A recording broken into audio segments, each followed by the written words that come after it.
one password doesn't get you very far, right? On the internet, you need a password for everything, it seems like. And to get into this server, to get into this service, passwords, they're like keys and they're falling out of our pocket. Well, what do we need? We need a keychain. We need a place to put all these keys so that when we unlock the keychain with our master password, it unlocks them all. And we don't have to deal with all those other passwords, completely built in to Mac OS 9, a feature called the keychain. Next one, auto-updating. We like to come out with updates to our OS to make it even better, to add refinements to it between major releases, to fix drivers, as an example, from some of our third parties and ourselves. And we have added a feature now to Mac OS 9 where the OS can keep you up to date every single day if you want, so that you're always running the latest and greatest version of the OS, again, all automatically. 6, encryption. When you want to send files over the internet, you don't want just anybody to read them. We have built in full encryption into Mac OS 9, so you can take a file, encrypt it, decrypt it, send it over the internet using very powerful encryption technology, all built into OS 9. File sharing over the internet. As you know, Mac has file sharing now within a local work group, really powerful file sharing. Now, completely extended onto the internet, there are no boundaries. You can share files over the internet exactly the same way that you share files in a local area network. This is a biggie. For those of you that use AppleScript to automate publishing workflows, it's incredible what you can do in a local area network with multiple machines coordinated through AppleScript. But what do you do if your service bureau's in New York? Well, you go out and buy OS 9 is what you do. Because now those same things you can do on your local area network with AppleScript, you can do over the internet in a secure fashion with AppleScript built into OS 9. And lastly, a way to find some of those services out there, we've built in a network browser so that you can find servers on the internet as easily as you can use a printer browser to find printers on your local area network, all built into OS 9. And these are just 9 of the over 50 features that we've got. And what we'd like to do now is show you a few of them. Phil?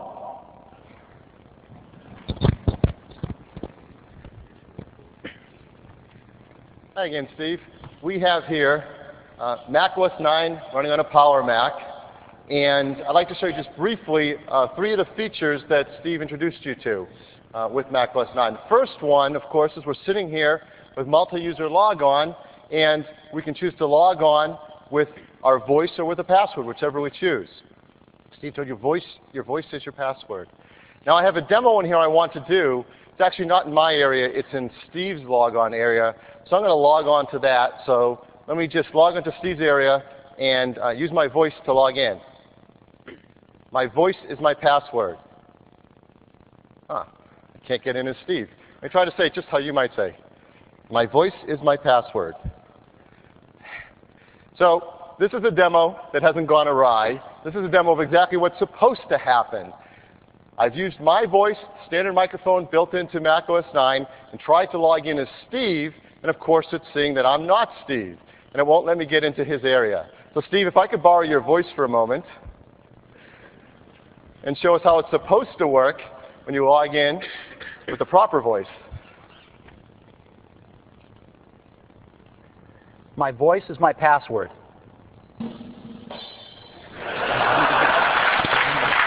Thanks, Steve. So as Steve logs in, it brings up his desktop, his application, his files, his preferences, unlocks anything he set up in his keychain to automatically unlock, all done with the simple power of using his voice. Now let me show you a second feature, and the most powerful one of all, Sherlock. As Steve told you, we've got the new Sherlock 2 that will be coming in Mac OS 9, and it takes Sherlock far beyond what we delivered with Mac OS 8.5. Now, many of you probably are already using Sherlock in Mac OS 8.5, and you know just how it works. For those who haven't used it yet, I'll show you briefly how it works today. I can type in a natural request. Many of you know that it's the 30th anniversary of the Apollo landing on the moon, Apollo 11 first landing on the moon, something I'm very interested in. Well, I'm going to type in that request. I want to find information on the internet about the Apollo 11 mission. I have, right down here in the window, a whole bunch of plugins for search engines, popular search engines around the web. I've selected AltaVista, Excite, InfoSeek, down below Lycos, and when I hit search, Sherlock sends that request out to all those search engines and starts gathering the results back to me all in this window. They all start appearing that fast, real time over the internet, with all those search engines ranked by relevance to my request. So I don't have to go to all the different search sites. It comes right up here on top. I can scroll through by single click on one of them. It's going to tell me a short, brief description right there. If I double click, it launches my browser and brings me right to that web page with that page that I was searching for. I don't have to go through another engine, past the home page. I go straight to the information I want. Now, this is what millions of people are now using today, Sherlock, to find information on the internet. But with Sherlock 2, we've created these channels along the top. And these channels allow you to search for different kinds of information. For example, I can search for people across industry standard LDAP servers on the internet. I can search for news from news sites. I've selected CNET and CNN. Let's click search again, same search. Only now, instead of just generic information, I'm finding news about the Apollo 11 mission. It comes back, not only does it give it the name and the relevance, the ranking, but it will also give us the date because it's news and I want to know what's the latest news. Let's pick one right here. Oh, Apollo 11 experiments. Double click, launch my browser, right to the news page.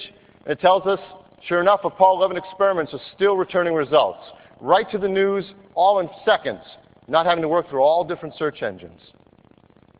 But most powerful of all is the ability to have different shopping or e-commerce sites built into Sherlock 2.